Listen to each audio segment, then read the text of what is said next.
So I brought one movie which I made with a real-time imaging of blood vessel inside the brain. So I want to show you how this white blood cell, which is an immune cell, circulate and roll inside our blood vessel, especially in the cranial window of mouse brain. For this, I actually developed a real-time video rate to photomicroscope. So that requires this resonant galvanometer to make almost 30 frames per second possible, like what we see.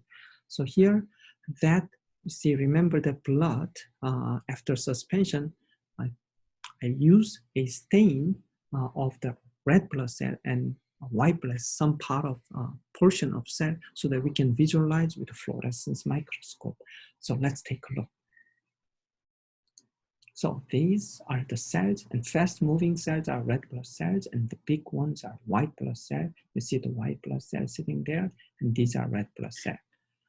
Let me show you one more time. You notice that while red blood cells are flowing fast, white blood cells, some of white blood cells are actually on the wall of this big vessel. You see they are like stick there, they are crawling, they are waiting. If there's a local inflammation, they will get stuck and then come out of the tissue towards moving, migrate to the place of inflammation of external pathogens.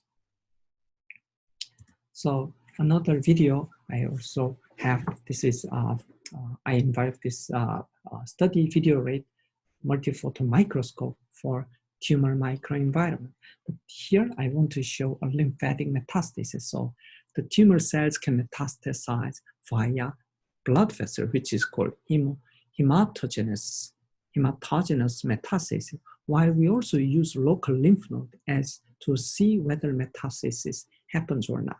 So we can observe a lymphatics by injecting a contrast agent. So it's a negative contrast, and we want to see whether how metastasis happens and can we capture it by this microscope. Let me play it.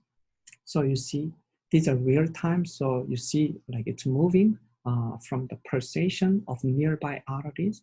And you see the, so these are lymphatic vessels, and we can find cancer cell clump.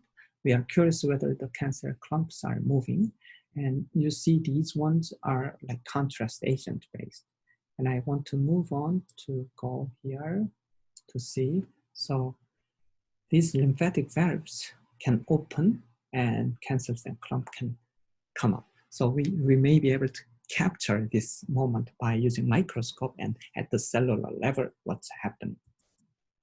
So let's go back to review our immunological system. And so the key part of our lymphatics is in fact the lymph node.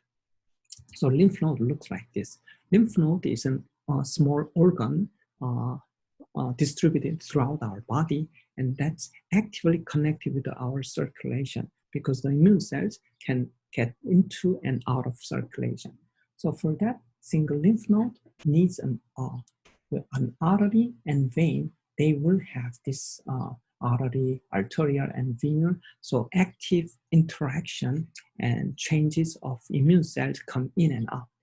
So also lymph node has its own lymphatic drainage of input and output. We call it as afferent lymphatic vessels and efferent lymphatic vessel. So this is a system that watches what's happening in our tissue. Is there any invasion from pathogens?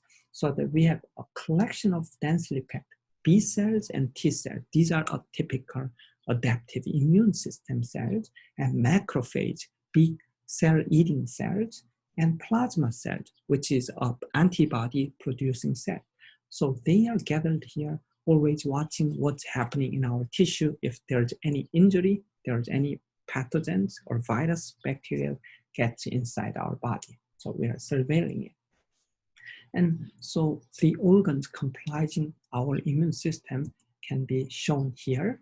As you can see, tonsils and adenoids, so lymphatic lymph nodes, and there are thymus, and there are spleen is a big organ which contains a lot of B cells, and also our gut is directly in contact with many foods products from outside. So we have a lot of lymphatic system, lymph node system called the Peyer's patch, and appendix.